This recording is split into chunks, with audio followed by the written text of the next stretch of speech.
भोले बालाजी महाराज की जय। एक समय की बात है, हनुमान जी महाराज बैठे हुए थे छोटी अवस्था में। अंजनी माँ काम करने गई थी। अब हनुमान जी महाराज जैसे सो करके उठते हैं तो देखे सूर्य भगवान कोमल अवस्था में निकले हुए हैं, लाल लाल अवस्था में निकले हुए हैं। तो हनुमान जी सोचे ये कोई फल है, और हनुमान जी सूर्य भगवान को अपने मुख के अंदर लेना चाहते हैं। अब सूर्य भगवान हनुमान जी सूर्य भगवान के पास पहुंच करके जैसे सूर्य भगवान को अंदर लिया, संसार में हाहाकार मचने लगा। संसार में हाहाकार मचने लगा, अंधकार कैसे हो गया। इधर नारद जी महाराज इंद्रदेव के पास पहुँचे। इंद्रदेव से सारी बात बताए कि अंजनी का लाला भगवान सूर्य को ग्रहण कर गया, सूर्य को अपने मुख के अंदर ले लिया। इंद्र भगवान क्रोधित होकर के वज्र निकाल करके अपना वज्र निकाल करके भगवान हनुमंत सरकार के मुखार बिंदु पर मारे और सूर्य भगवान का निकल आए। अब इधर पवन जी को पता चला कि हमारे पुत्र को, क्योंकि हनुमान जी महाराज पवन पुत्र से शिक्षा ग्रहण किए थे, उड़ने की जो शिक्षा होती है वो ग्रहण किए थे। अब इधर हनुमान जी महाराज नीचे आकर के गिर जाते हैं। अब हनुमान जी महाराज बेहोशी अवस्था में पड़े हुए हैं। और इधर जब पवन देव को पता चला कि हमारे पुत्र को देवराज इंद्र ने वज्र से प्रहार कर दिया, अब देवराज इन भागते भागते भागते भागते परेशान हो जाते हैं। इधर पवन पुत्र अंजनी पुत्र को लेकर के और बैठ जाते हैं, प्रतिज्ञा कर लिए कि आज हम पूरी सृष्टि का विनाश कर देंगे। इधर पवन पुत्र वायुदेव महाराज अपना वायु खींचना प्रारंभ कर दिए।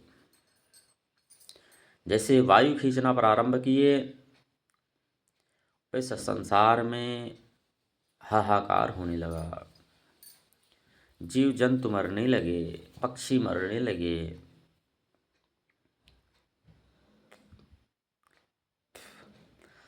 सब मरने लगते हैं। तब भगवान ब्रह्मा जी विष्णु के पास पहुंचते हैं। विष्णु जी से हाथ जोड़कर निवेदन करते हैं, देव अगर ऐसे पवन पुत्र बैठ जाएंगे, ऐसे वायु बैठ जाएंगे वायुदेव, संसार का विनाश हो जाएगा।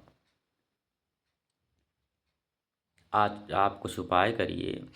भगवान विष्णुदेव भगवान शंकर जी के पास पहुंचते हैं, शंकर जी से निवेदित करते हैं, लेकिन कुछ नहीं होता। फिर इंद्र के पास पहुंचते, इंद्र वायुदेव को हेरने लगते हैं। वायुदेव बैठ करके सारी सांस अंदर प्रवाहित कर रहे हैं, खींच रहे हैं। अब इधर जब वायुदेव के पास पहुंचते हैं तो हाथ जोड़कर प्रार्थना करते हैं, हे प्रभु हमसे गलती हो गई, हमें क्षमा करें, हमें क्षमा करें, हमसे गलती हो गई। नमस्ते में इधर क्षमा याचना वायुदेव से करने लगे इंद्रदेव जी महाराज। तभी सभी देवी देवता हनुमान जी को वरदान देते हैं, तुम चिरंजीवी भव, तुम्हारी लंबी उम्र हो। सभी देवी देवता अपना भगवान ब्रह्मा जी, भगवान विष्णु जी, भगवान शंकर जी सभी ने वरदान दिया। तभी से पवन पुत्र हनुमान जी का शरीर वज्र का हो जाता है। इधर हनुमान जी से सारी विद्या ग्रहण हुई। अब सूर्य भगवान से विद्या ग्रहण करने के लिए जाते हैं। सूर्य भगवान के पास विद्या ग्रहण करने के लिए जाते हैं। 15 कलह जो है सूर्य भगवान हनुमान जी को ग्रहण कराते हैं। लेकिन 16 कलह जो होता है वो शादी होने के बाद कलह सिखाया जाता है। 16वें कला में भगवान सूर्यदेव ने हनुमान जी से कहा कि बिना शादी हुए ये कला नहीं सीखी जाती, नहीं सिखाई जाती, आपको शादी करना पड़ेगा। हनुमान जी ने मना कर दिया कि प्रभु हम शादी कैसे करेंगे, हम ब्रह्मचारी। और सूर्यदेव भगवान की पुत्री वो भी भगवान में बहुत तपस्या करती थी, बहुत लीन रहती थी। अब भगवान सूर्य की बेटी के साथ हनुमान जी का विवाह हुआ। जब हनुमान जी का विवाह होने के बाद सूर्य की बेटी अपनी तपस्या की तरफ लीन हो गई, तपस्या करने लगी। इधर हनुमान जी को 16 विद्या ग्रहण कराया गया। फिर उसके बाद हनुमान जी सूर्यदेव से हाथ जोड़कर निवेदित किए, प्रभु आप हमारे गुरु हैं, हम आपको गुरु दीक्षा देना चाहते हैं, आप गुरु दीक्षा में हमसे कुछ भी ले सकते हैं। तो बोले बेटा अगर आप कुछ देना चाहते हैं तो हमारे पुत्र शनि को ले आइए, आप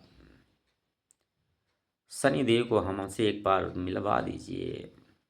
अब हनुमान जी वहाँ से प्रतिज्ञा करते हैं कि शनि देव को लेकर के हम आएंगे।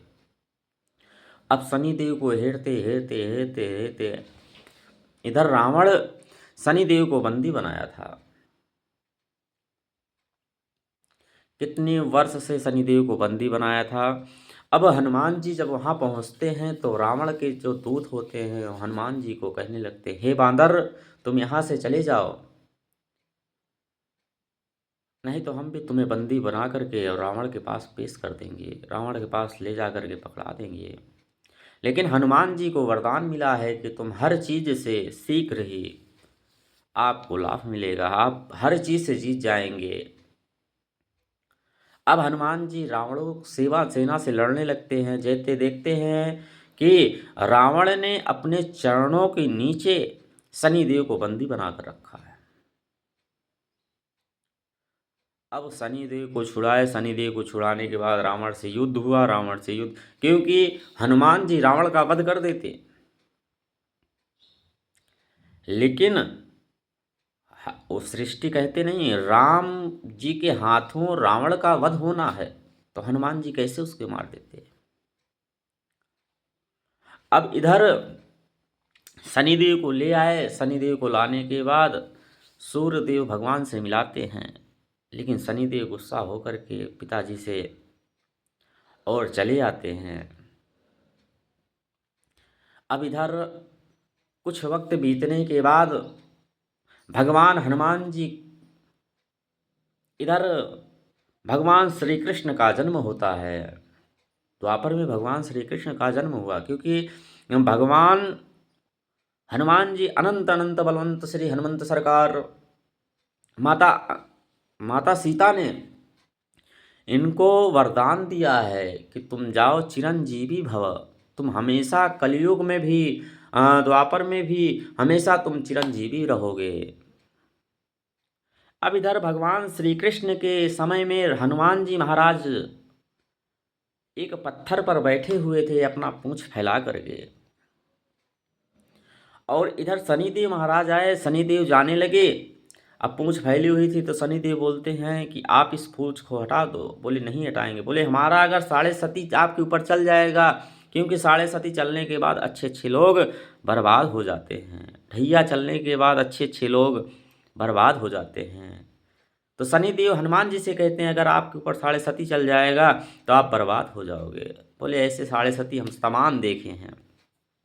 अब शनिदेव महाराज हनुमान जी के ऊपर ले जाकर पत्थर रखते हैं, और जैसे हनुमान जी के ऊपर पत्थर रखे तो हनुमान जी अपने शरीर उसमें से खजुलाने लगते हैं, सर खजुआने लगते हैं। लेकिन फिर शनिदेव को अहंकार हुआ कि इतना बड़ा पत्थर ले जाकर रखने के बाद हनुमान को कुछ नहीं हुआ, और ले जाकर पत्थर रखे। तब शनिदेव जी जब और ले जाकर पत्थर रखे तब हनुमान जी शनिदेव को खूब पिटाई करते हैं।